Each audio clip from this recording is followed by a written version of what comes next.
Hello friends and welcome back to your channel smart traders club. शुरुआत करेंगे India VIX के साथ में 20.31 पे काम करता हुआ नजर आ रहा है, जो कि इंडिकेट कर रहा है 11.70% या तो 2.69 पॉइंट्स के फॉल को। एक दिन पहले अच्छी खासी बढ़त देखने को हमें इंडिया विक्स के अंदर में मिली थी, जो कि निफ्टी और बैंक निफ्टी में रिफ्लेक्ट भी हो रहा था फॉल के साथ में। न्यूज बेस्ड इवेंट था आज के दिन में बेसिकली, या लास्ट ट्रेडिंग सेशन में बोले तो यहां पे इंडिया विक्स के अंदर में फॉल देखने को मिल रहा है और उसका इंपैक्ट निफ्टी और बैंक निफ्टी पे भी देखने को मिल रहा है हमें। निफ्टी 14,500 पे काम करता हुआ नजर आ रहा है, 500 के ऊपर सक्सेसफुल क्लोजिंग दे पाया है, और बैंक निफ्टी 31,757 पे काम कर रहा है, जो कि लगभग पुरानी क्लोजिंग से 965 पॉइंट्स अप है।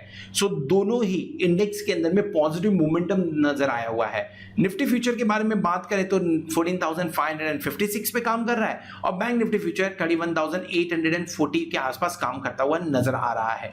सो दोनों फ्यूचर प्रीमियम में काम कर रहे हैं। निफ्टी एंड बैंक निफ्टी ने गेन किया हुआ है, इंडिया विक्स गिरावट के साथ काम कर रहा है, जो कि एक पॉजिटिव इंडिकेशन है। इंडिया विक्स गिरावट के साथ में काम करना पॉजिटिव इंडिकेशन माना जाता है, बट अभी भी ये 20 के आसपास में ही है।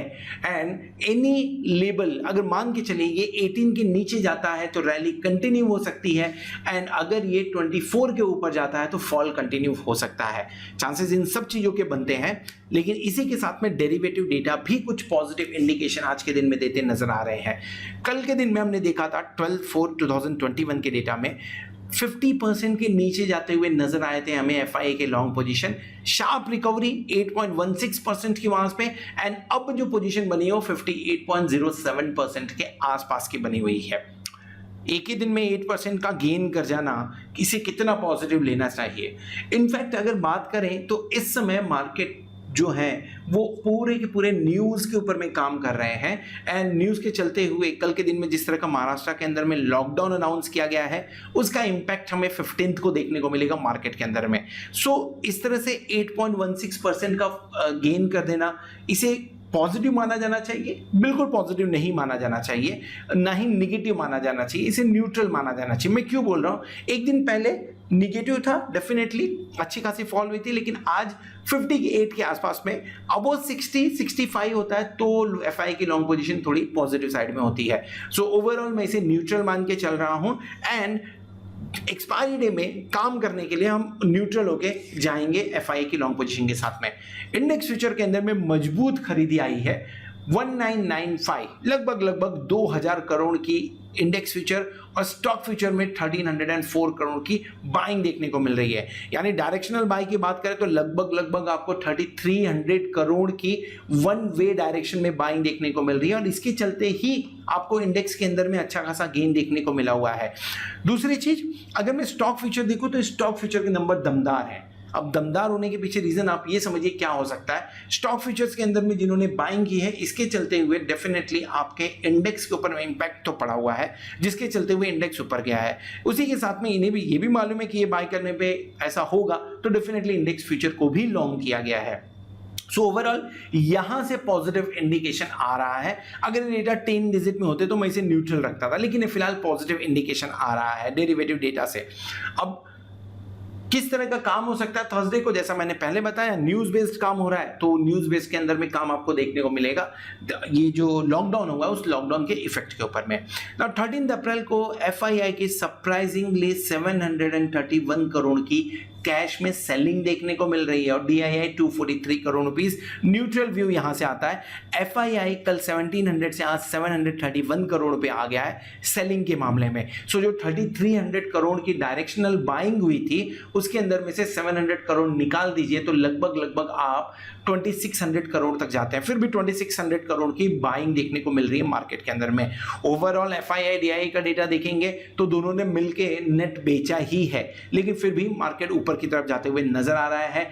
एफआईआई का डेटा कैश सेगमेंट में नेगेटिव है, बट डीआईआई का डेटा पॉजिटिव, यहां पे पॉजिटिव से न्यूट्रल के काम करते हुए नजर आ रहा है। सो ओवरऑल यहां से आप एक न्यूट्रल व्यू लेके जाइए। एक दो दिन और अगर नेगेटिव इंडिकेशन मिले, या हो सकता है एक्सपायरी के दिन में आपको 731 करोड़ से कम का नंबर देखने को मिले, सो ये न्यूट्रल व्यू में ही कंटिन्यू होता हुआ नजर आएगा। पुट कॉल रेशियो बढ़ के 1.15 पे हो गया, 0.88% था। लास्ट वीडियो में हमने डिस्कस भी किया था कि बहुत ही सही टाइम है जहां से बाउंस बैक हो सकता है, लेकिन जिस तरह से मार्केट कंडीशन है बाउंस बैक का एक्सपेक्टेशन थोड़ा कम रख रहे थे, बट न्यूज अपने आप में फैक्टर इन हो चुका है एंड 1.15 पे जाते हुए नजर आया। तो ओवरऑल कंफर्टेबल लेवल है, लेकिन इस लेवल के ऊपर में फिलहाल मैं नहीं बोलूंगा कि बाय करके जाना चाहिए, ओवरनाइट पोजीशन रखना चाहिए। रीजन बहुत ही सिंपल है, एक दिन और न्यूज के ऊपर में देख लेते हैं क्या काम होते हुए नजर आ रहा है, क्योंकि लॉकडाउन कल ही हुआ है तो उसका इंपैक्ट कल के दिन में जज होने की कोशिश होगी। अगर पॉजिटिव इंपैक्ट आएगा तो डेफिनेटली बाय करना चाहिए, अगर नेगेटिव आएगा तो डेफिनेटली सेल करना चाहिए, लेकिन किन लेवल्स पे करना चाहिए उसके बारे में हम डिस्कस करेंगे हमारे निफ्टी और बैंक निफ्टी के चार्ट के ऊपर में। हमने पोजीशन क्या बनाई थी, actually I was not trading on 13 अप्रैल, मैं ट्रेड नहीं कर रहा था, लेकिन ऐसा लग रहा था कि 31,300 के ऊपर जाते ही बैंक निफ्टी के अंदर में ब्रेकआउट आ सकता है, लेकिन वो सस्टेन नहीं कर रहा था। इसके लिए 31,200 पी बाय करने की बात हमने की थी, 325 रुपीज के आसपास में बाय किया था हमने, 300 पे स्टॉप लॉस हिट हुआ, लगभग वहां पे 7.69% का लॉस हमने बुक किया हुआ है। सो ओवरऑल अगर आप हमारे प्लैटिनम मेंबर्स हैं तो आपको ये सारे ट्रेड्स आपके मोबाइल पे, व्हाट्सएप पे या तो YouTube के कम्युनिटी ऐप पे मिल रहे होंगे, और अगर नहीं मिल रहे हैं तो आप 8291802926 पे कांटेक्ट कर सकते हैं, व्हाट्सएप कर सकते हैं या वहां पे कॉल कर सकते हैं, सो दैट मेरी टीम आपको प्लैटिनम मेंबरशिप के बारे में ज़्यादा डिटेल दे सके और आपके ये मोबाइल के ऊपर में ये ट्रेड डिलीवर करने में हेल्प कर सके। चलिए आगे बढ़ते हैं, समझने की कोशिश करते हैं कि निफ्टी और बैंक निफ्टी एक्सपायरी दिन के अंदर में कौन से लेवल्स के अंदर में काम करते हुए नजर आ सकता है हमें चार्ट के ऊपर। सो फ्रेंड्स, इस वीडियो में हम डिस्कस करने वाले हैं बैंक निफ्टी के बारे में। निफ्टी का व्यू ऑलरेडी शेयर किया हुआ है, ऊपर कार्ड पे क्लिक करके आप उसे देख सकते हैं।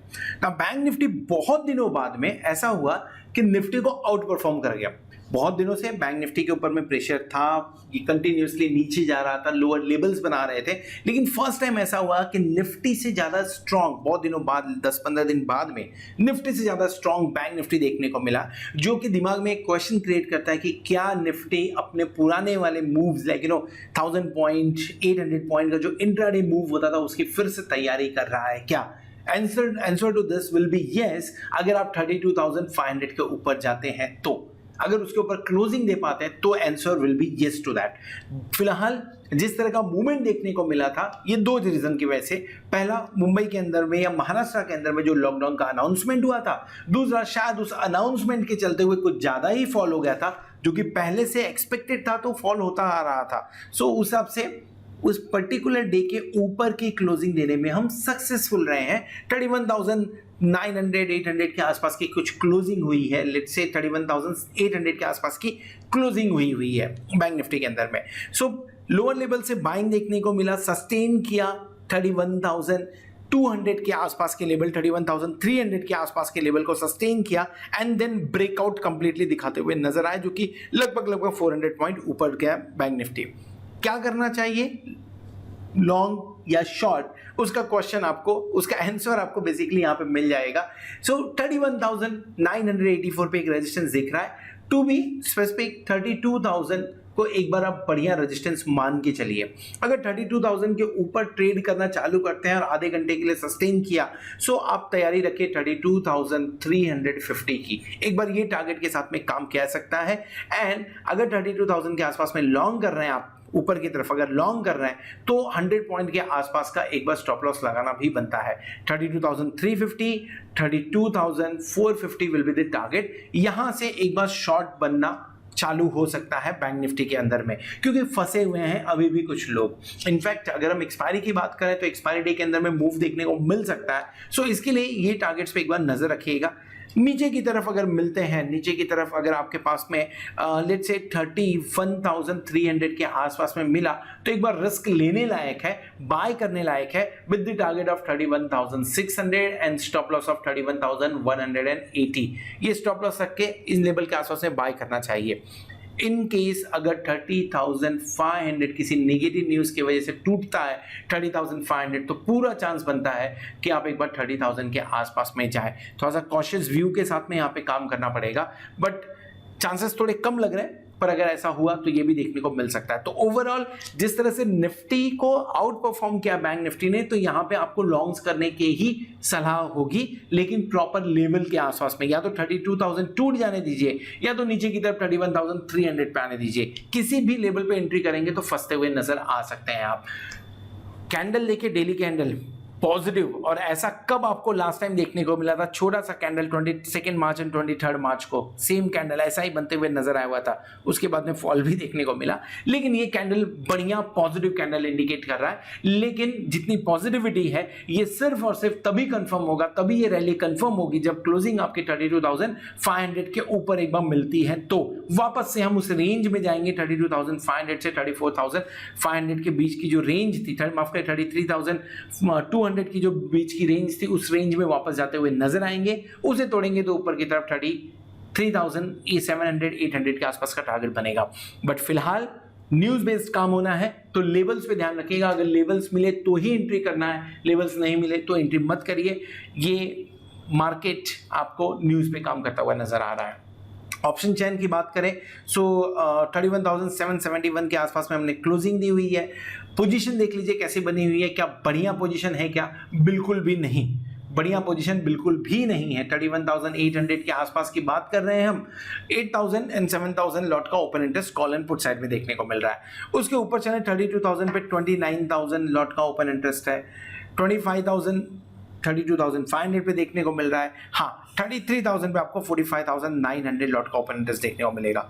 उसके नीचे चलें सो 31,500 पे will say 21,200, 31,000 will say 44,000 and उसके नीचे थोड़ा खास ओपन इंटरेस्ट आपको 30,000 पे देखने को मिलेगा। इसका मतलब क्या है वो समझिए। हम एक्सपायरी के दिन में जा रहे हैं, थर्सडे को एक्सपायरी के दिन हम काम करने वाले हैं और अभी भी कुछ खास डेटा बना हुआ नहीं है, मतलब पार्टिसिपेशन नहीं है। सो अगर आप पार्टिसिपेट करना चाहें तो रिस्की गेम है, आप पार्टिसिपेट करिए, बट ऐसे टाइम पे भले ही बैंक निफ्टी 1500 पॉइंट ऊपर चला जाए, क्योंकि पोजीशंस बनी नहीं है, ऊपर की तरफ कहीं आपको रेजिस्टेंस मिलेगा नहीं, नीचे की तरफ कहीं आपको सपोर्ट मिलेगा नहीं। सो आइदर साइड में मूव कहीं भी हो सकता है, कहीं से भी शॉर्ट कवरिंग या लॉन्ग अनवाइंडिंग का अभी फिलहाल के टाइम पे नजर नहीं आ रहा है, क्योंकि खास पोजीशंस है ही नहीं। अगर कुछ खास पोजीशंस होते हैं तो हम मानते हैं कि आपको शॉर्ट कवरिंग और लॉन्ग अनवाइंडिंग देखने को मिलेगा, पर ऐसा कुछ भी नजर नहीं आ रहा है। डेटा कुछ खास बने नहीं है। रेंज अभी भी आपके सामने जो नजर आएगी वो रेंज लगभग 31,000 से लेके 32,000 के बीच के रेंज में काम करते हुए नजर आ सकते हैं। क्लोजिंग 31,200 के आसपास में हमने दी है। सो थोड़ा छोटा रेंज अगर बोले तो 31,500 से 32,200 के बारे में बात किया जा सकता है। So this is all about bank Nifty. Hope आपको वीडियो पसंद आया रहेगा। अगर वीडियो पसंद आया तो वीडियो को जरूर लाइक करिएगा, दोस्तों के साथ में शेयर करिएगा। At the same time thank you very much for watching this video. Hope आपने चैनल को सब्सक्राइब कर लिया होगा और साथ में आप प्लेटिनम मेंबरशिप का भी बेनिफिट ले रहे होंगे। होप आने वाला वीक, आने वाली एक्सपायरी आपके लिए जोरदार हो और आप खूब सारा पैसा कमाएं। Good night.